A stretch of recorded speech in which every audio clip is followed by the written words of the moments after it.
So, presentation of today is about why we need a more open and decentralized web.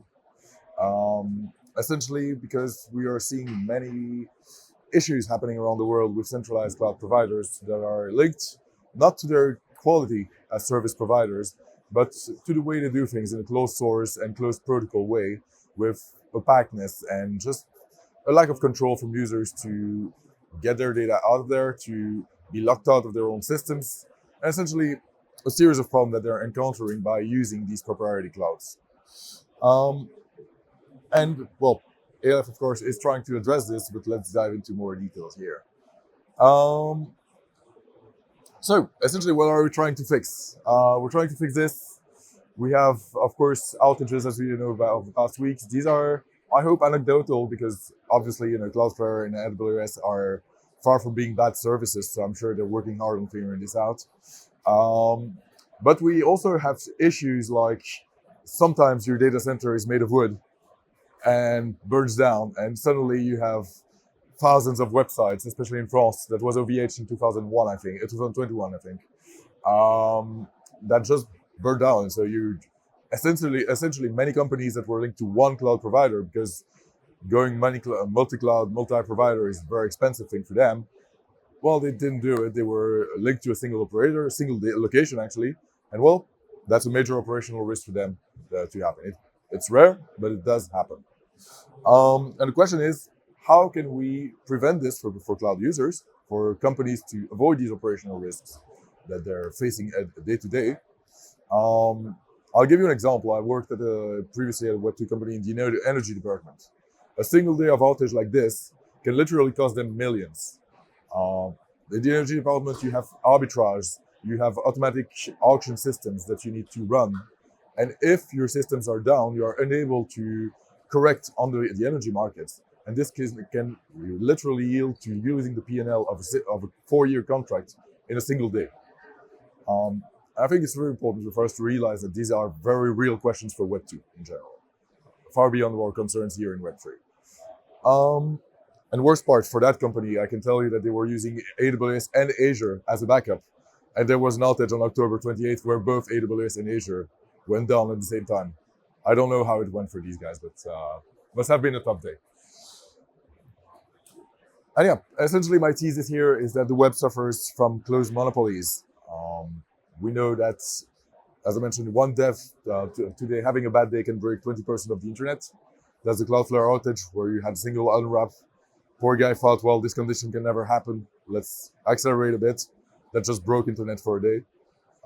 Do I blame the guy? No, I've been doing the same thing in some places because sometimes you need it. You say, I'll fix it later. It's very unlikely, or it's kind of an invariant. It's never happened. You go fast, and sometimes you go in the startup mentality of going fast and breaking things.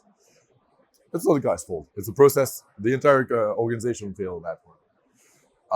Again, I want to reiterate. I think anyone blaming AWS or Cloudflare on competence are sorely mistaken. They have more devs than the entirety of Web3. They have more skilled developers than the entirety of Web3 as well. These companies are better than us. The question is really, how can we make it so that we do not have them as single points of failures? It's really not a question of boycotting them or trying to say that they are bad at their job. They're absolutely great. And yeah, as I mentioned, one-day outages can have critical operational consequences. You just never know. It's always at the worst possible time. And yeah, basically your problems are very simple. We know that we have single points of failure, both hardware and software.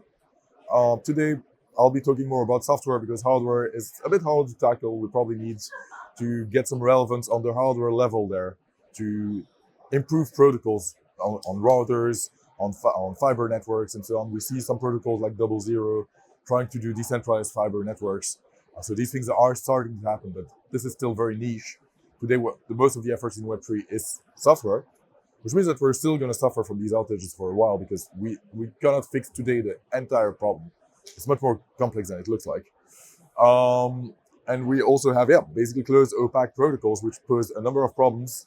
So I'll be talking about 3 main problems that are sovereignty, neutrality, and simply verifiability that I think are critical in our space. Oops, disappeared. And yeah, basically, let's dive into what we can fix and how we can address these problems. Yeah, forget about this one. And you might ask, okay, but we have blockchain already. That's great. Blockchain is, we all love blockchain. We're all here. Blockchain, in my opinion, solves the control layer problem. It's a slow database, global database, gives you openness, permissionless updates of your state. Enables you, for example, to manage your user accounts properly in an open way. We're soon going to get excellent privacy tools around that to obfuscate the identity of our users and to make sure that everything remains confidential. It's an essential piece of the puzzle, but it's not enough because you're not going to run your front ends off a blockchain. You're not going to run your back ends off a blockchain. And today, the typical stack that we see around blockchain is that you put your core logic, be it accounts, payments. Maybe if you have staking or other crypto economic incentives, you do it on-chain. But after that, you still need to build your entire app, your entire front ends, your entire back ends around these smart contracts. And these today are the weak points of any Web3 application. And so, yeah, well,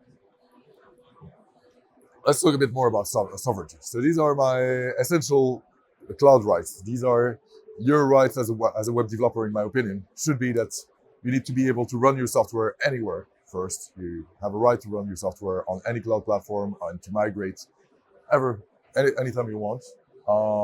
It should be on your hardware or any provider. It should be a cost decision. It should be an infrastructure decision of saying, do I prefer to run my own infrastructure for a number of security reasons or operational reasons, or do I prefer to offset that to the cloud to benefit from managed services and so on? But you should be free of vendor lock-in in many ways. We should be able to have the same abstractions that you have on a cloud provider on top of your home cluster, let's say, or your in-office data center in the same way.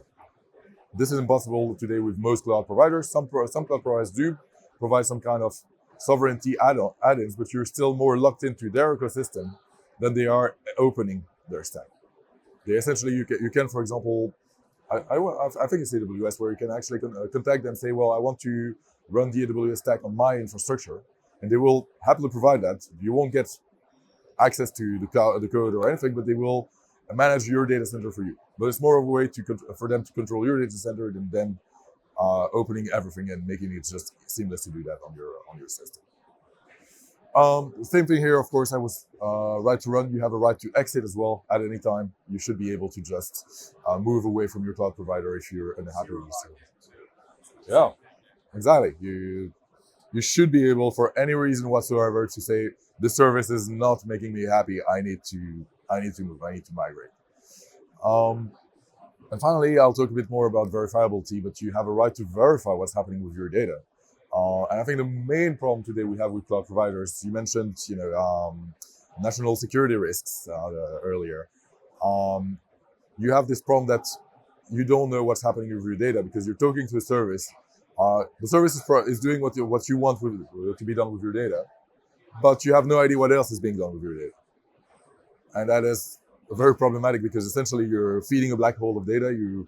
As Europeans, we know that it's been legally proven that Amazon has been offloading your data to the US, where it's subject to the Patriot Act and other niceties in the US, and that is very illegal.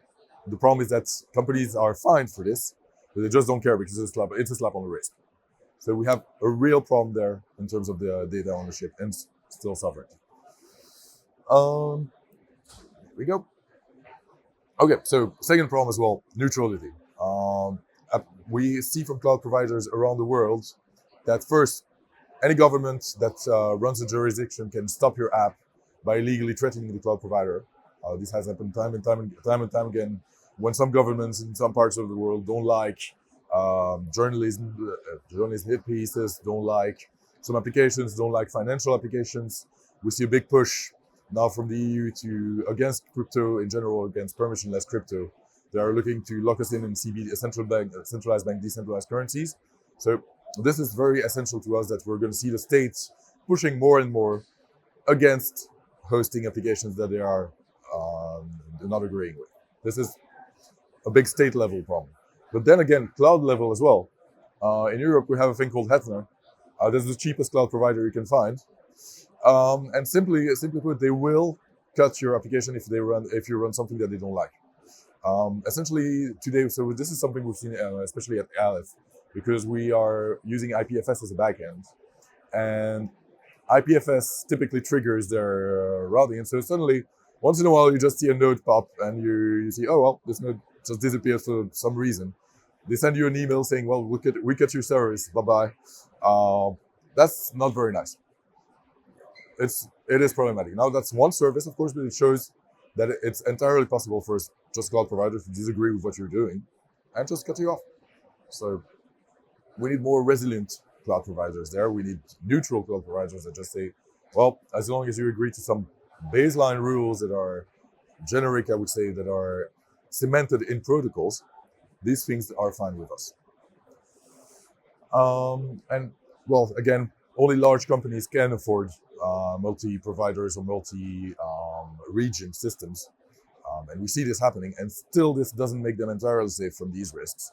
So the question here is really, how can we generalize these distribution of your application across multiple data centers, storage locations, be it storage, be it your back and your front ends? How can we make sure that 3 data centers can go down, main fiber can be cut across an ocean, and we still get some level of service level, some guarantees. It's never going to be perfect, right? Because you have this. Let's say you cut a fiber, that means that all the data that was locked in the data center is essentially disappears effectively from the web. So, but what are the best guarantees that can provide to your users despite these incidents happening once in a while? And finally, for me, that's a big one. Verifiability, as I touched a bit earlier. This is essentially what allows you to know what is being made of your data. And today, most cloud providers, at best, provide you a pseudo show of verifiability, because Azure, for example, will tell you, yeah, we run data inside TEEs, but what they provide you is simply a generic OS that is running inside a TEE. It's not attesting that it hasn't published a specific package or anything else that's inside the TE. They don't provide you the distribution that is running inside that, so you can't analyze exactly what is running inside that. You need to log in, check exactly what is running, trust that they don't have backdoors inserted anywhere whatsoever. So that's, in my opinion, a show of verifiability. In worst case, you just don't have verifiability at all, and so you essentially trust your data center or your cloud provider to act as they advertise. And yeah, basically we see the situation today, for example, on closed source services, that you're storing data. Well, if your data is not encrypted, essentially your data can be used in any way whatsoever. It's probably feeding advertisement models and being used for sending ads your way in a variety of shapes and forms. So that's of course a main problem. We also see, for example, for AI agents today, if you're using Claude or ChatGPT, you don't know anything about the model, how it was trained, what flavor of the model you're using, what biases they're selling you. And also you have no guarantee about the usage that's made of your questions and conversations. These are major problems because you see people sharing very intricate details of their life today with agents because they need an answer. They are using them as, let's say you have a medical issue. Today it's very likely that you say, well, shit, this is hurting. This is weird. It's Sunday. There's no doctor available. Do I need to go to the hospital or not? It's very likely that you might ask an AI model to figure that out for you today. And it's a problem. In my opinion, this is where we need a decentralized cloud the most as well. Here for verifiability, because here we can provide you verifiable execution through either TE, ZK. I didn't mention consensus. Consensus can also be a solution, but essentially mechanisms that guarantee you that the computation was done correctly according to a spec. The confidentiality aspect of course is critical because you don't want your data to leak out.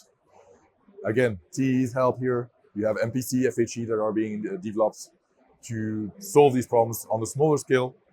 There's a whole debate about TEs and so on, so I'm sure you guys have heard about the recent TE failures and risks associated today with TEs. So there's a very interesting discussion to be had there. We can talk a bit more about it after the presentation. But this leads us essentially to open source, because you cannot have verifiability if you do not have open source and reproducible builds. This is a very important part, because how can you trust that a specific service is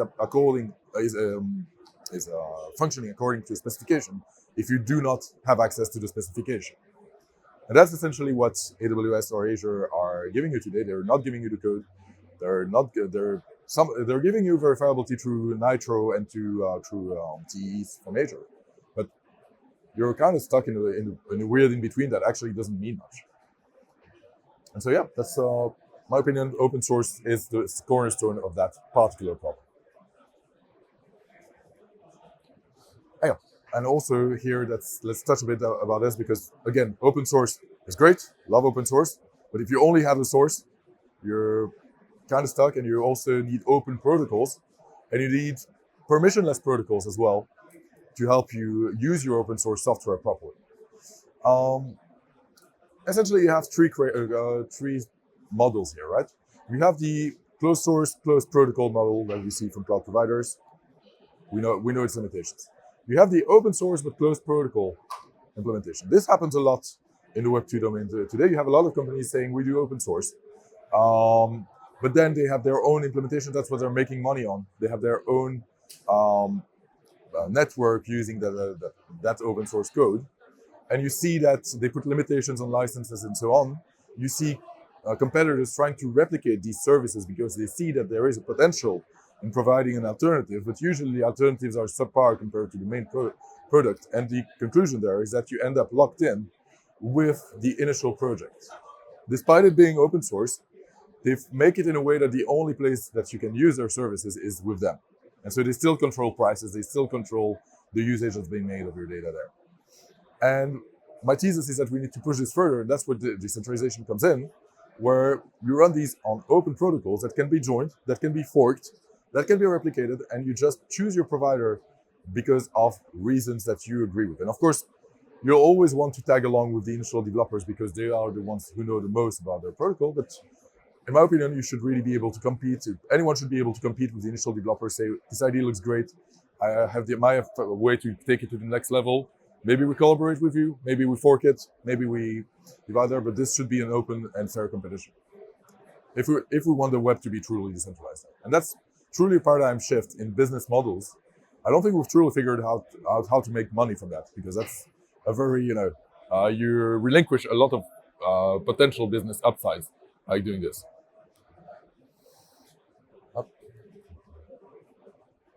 Yep. And here, let me a bit shield my own solution here. So I work at Aleph Cloud. Aleph Cloud is exactly trying to do that.